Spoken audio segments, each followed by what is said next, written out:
നമസ്കാരം. വീക്ക്ലി മ്യൂസിക്സിൻ്റെ പുതിയൊരു എപ്പിസോഡിലേക്ക് എല്ലാവർക്കും സ്വാഗതം. ഞാൻ നിങ്ങളുടെ ഹോസ്റ്റ് ഫെബിൻ. ഇന്ന് ഏപ്രിൽ 14 ഇന്നത്തെ ദിവസത്തിന് ഒരു പ്രത്യേകതയുണ്ട്. എന്താണെന്നല്ലേ പറയാം. അതിനു മുമ്പ് ചില കാര്യങ്ങൾ. നമ്മളിൽ മിക്കവരും ഡിറ്റക്റ്റീവ് കഥകൾ ഇഷ്ടപ്പെടുന്നവരാണ് അല്ലേ? അല്ലെങ്കിൽ ഒരു ത്രില്ലറൊക്കെ ഇഷ്ടപ്പെടാത്തവരായിട്ട് ആരാണുള്ളത്? ലൈഫിൽ ഒരു ഡിറ്റക്റ്റീവ് കഥയെങ്കിലും കേൾക്കാത്ത അല്ലെങ്കിൽ വായിക്കാത്ത ആളുകൾ വളരെ കുറവായിരിക്കുമെന്നാണ് എനിക്ക് തോന്നുന്നത്. വായിച്ചിട്ടില്ലെങ്കിൽ പോലും ഒരു സിനിമയെങ്കിലും അങ്ങനത്തത് കണ്ടിട്ടുണ്ടാവും. മിക്ക ഡിറ്റക്റ്റീവ് കഥകളുടെയും ഫോർമാറ്റ് ഏറെക്കുറെ സിമിലർ ആയിട്ടുള്ളൊരു പാറ്റേണിലാണ് ഉള്ളത്. ഒരു കുറ്റകൃത്യം നടക്കുന്നു, അതെങ്ങനെ നടന്നു, ആരാണ് അതിന് പിന്നിലുള്ളത്, അല്ലെങ്കിൽ അതിന് പിന്നിലെ നിഗൂഢതകൾ എന്തൊക്കെയാണ് എന്നത് ഒരു അന്വേഷണത്തിലൂടെ കണ്ടെത്തുന്ന ഒരു രീതിയിലുള്ളതാണ് നമുക്ക് പരിചയമുള്ള മിക്ക ഡിറ്റക്റ്റീവ് കഥകളും നോവലുകളും ഒക്കെ.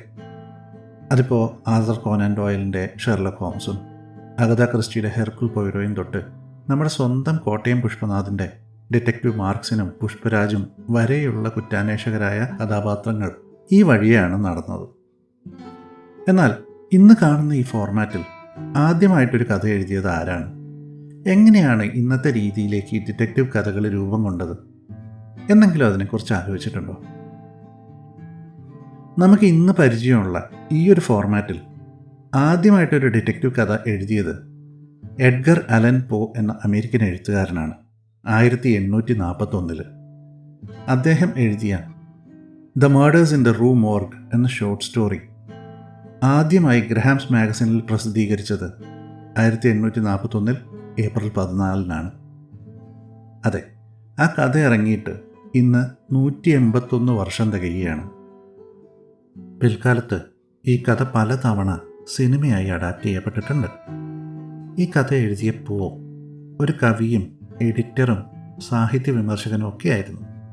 ആ കാലഘട്ടത്തിൽ അദ്ദേഹം കൂടുതൽ അറിയപ്പെട്ടിരുന്നത് ഒരു സാഹിത്യ വിമർശകനായിട്ടാണ്.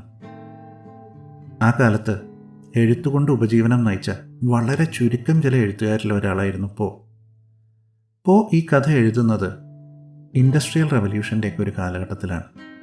പല ചെറിയ ടൗണുകളിൽ ജോലി ചെയ്തിരുന്ന ചെറിയ സോഷ്യൽ സർക്കിളുള്ള ആളുകൾ ഈ കാലഘട്ടത്തിലാണ് മെച്ചപ്പെട്ട ജോലി തേടി ഇൻഡസ്ട്രിയൽ ഏരിയകളിലേക്ക് താമസം മാറ്റിയത്. സ്വാഭാവികമായിട്ടും അങ്ങനെയുള്ള ഏരിയകളിൽ ഇപ്പോൾ ക്രൈം റേറ്റ് കൂടി വന്നു. ന്യൂയോർക്ക് സിറ്റി പോലീസ് ഫോഴ്സ് രൂപം കൊണ്ടത് ഈ കഥ ഇറങ്ങി 4 കൊല്ലം കഴിഞ്ഞിട്ടാണ് എന്ന് പറയുമ്പോൾ ആ കാലഘട്ടത്തെക്കുറിച്ച് നിങ്ങൾക്ക് ഏകദേശം ഒരു ധാരണ കിട്ടിക്കാണുമല്ലോ.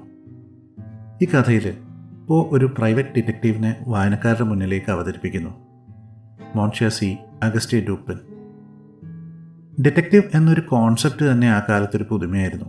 എന്തിന്, അങ്ങനൊരു വാക്ക് തന്നെ ഒരു പുതിയ വാക്കായിരുന്നു. പിൽക്കാലത്ത് ഇറങ്ങിയ ഷെർലക് ഹോംസ് കഥകളുടെയും അഗത ക്രിസ്റ്റിയുടെ ഹെർക്കുൽ പോയിറോയുടെയും ഒക്കെ ആഖ്യാന ശൈലിയുമായി വളരെയേറെ സാമ്യമുള്ളതാണ് മേർഡേഴ്സ് ഇൻ റൂ മോർഗ്. ഷെർലക് ഹോംസിനെ പോലെ തന്നെ അസാധാരണ നിരീക്ഷണപാഠവും കൂർമ്മ ബുദ്ധിയൊക്കെ ഉള്ള ഒരാളായിട്ടാണ് ഇപ്പോൾ ഡൂപ്പിൻ എന്ന ഡിറ്റക്റ്റീവിനെ പരിചയപ്പെടുത്തുന്നത്. സ്വയം ഒരു കഥാപാത്രമായി മാറി ആ കാഴ്ചപ്പാടിൽ നിന്നിട്ടാണ് കഥ പറയുന്നത്. ഷെർലക് ഹോംസ് സ്റ്റോറികളിൽ ഡോക്ടർ വാട്സൺ ചെയ്യുന്നത് പോലെ തന്നെ, വാട്സനെ പോലെ തന്നെ വായനക്കാർക്കുണ്ടാകുന്ന സംശയങ്ങൾ അവരുടെ പക്ഷത്തു നിന്ന് കഥാകൃത്തിൻ്റെ ക്യാരക്ടർ ചോദിക്കുന്നുണ്ട്. പാരീസാണ് ഈ കഥയുടെ ഒരു ബാക്ക്ഡ്രോപ്പ്. കഥയുടെ തുടക്കത്തിൽ തന്നെ ഇവർ തമ്മിലുള്ള പരിചയവും മറ്റും എങ്ങനെ ഉണ്ടായി എന്ന് വളരെ ചുരുങ്ങിയ വാക്കുകളിൽ വിവരിക്കുന്നപ്പോൾ അതിവേഗം തന്നെ ഡൂപ്പിൻ എന്ന ഡിറ്റക്റ്റീവിൻ്റെ നിരീക്ഷണ പാഠവും കാര്യങ്ങൾ അപഗ്രഥിക്കാനുള്ള കഴിവുമൊക്കെ വളരെ ബോൾഡായിട്ടുള്ള രീതിയിലാണ് അവതരിപ്പിക്കുന്നത്. ഇവരൊരു ലൈബ്രറിയിൽ വെച്ച് പരിചയപ്പെടുന്നു, സുഹൃത്തുക്കളാവുന്നു. അതിനുശേഷം ഒരുമിച്ച് ഒരു രാത്രിയിൽ 15 മിനിറ്റ് ഒന്നും മിണ്ടാതെ കഥാകൃത്തിൻ്റെ ഒപ്പം നടക്കുന്ന ഡ്യൂപ്പിൻ കഥാകൃത്ത് ആലോചിച്ചുകൊണ്ടിരുന്ന ഒരു കാര്യത്തെക്കുറിച്ച് മറുപടി പറയുന്നുണ്ട്. ഒരു നിമിഷം കഴിഞ്ഞിട്ടാണ് ഇത് തൻ്റെ ചിന്തകൾക്കുള്ള മറുപടിയാണല്ലോ എന്ന് അയാൾക്ക് മനസ്സിലാവുന്നത് പോലും. തുടർന്ന് അത് എങ്ങനെയാണ് മനസ്സിലായതെന്നൊക്കെ ഡ്യൂപ്പിൻ വിവരിക്കുന്നുണ്ട്. അതൊക്കെ വളരെ നല്ല രസമായിട്ട് അവതരിപ്പിച്ചിട്ടുമുണ്ട്. ഇവിടെയൊക്കെ നമുക്കൊരു ഷെർലക് ഹോംസ് ടച്ച് വളരെയധികം ഫീൽ ചെയ്യും.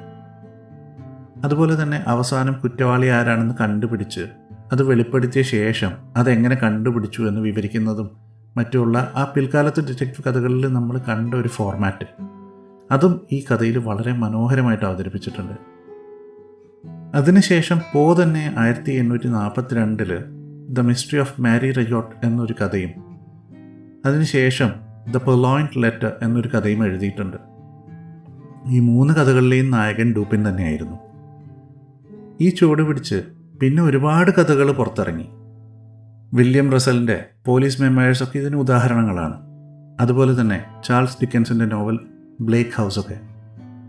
ഒരു മർഡർ മിസ്റ്ററി ആയതുകൊണ്ട് തന്നെ ഈ കഥയുടെ കൂടുതൽ വിവരണങ്ങളൊക്കെ തന്ന് ഒരു സ്പോയിലർ ആവാൻ ഞാൻ ഉദ്ദേശിക്കുന്നില്ല.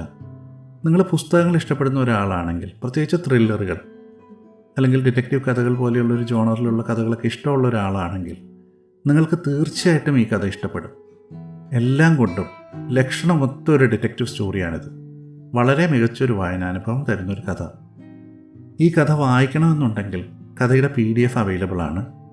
അതിൻ്റെ ലിങ്ക് ഞാൻ താഴെ ഡിസ്ക്രിപ്ഷനിൽ കൊടുക്കുന്നുണ്ട്. നിങ്ങളുടെ വിലയേറിയ അഭിപ്രായങ്ങളും നിർദ്ദേശങ്ങളും സംശയങ്ങളും ഇമെയിൽ വഴിയോ സോഷ്യൽ മീഡിയ പ്ലാറ്റ്ഫോമുകൾ വഴിയോ എന്നെ അറിയിക്കാവുന്നതാണ്.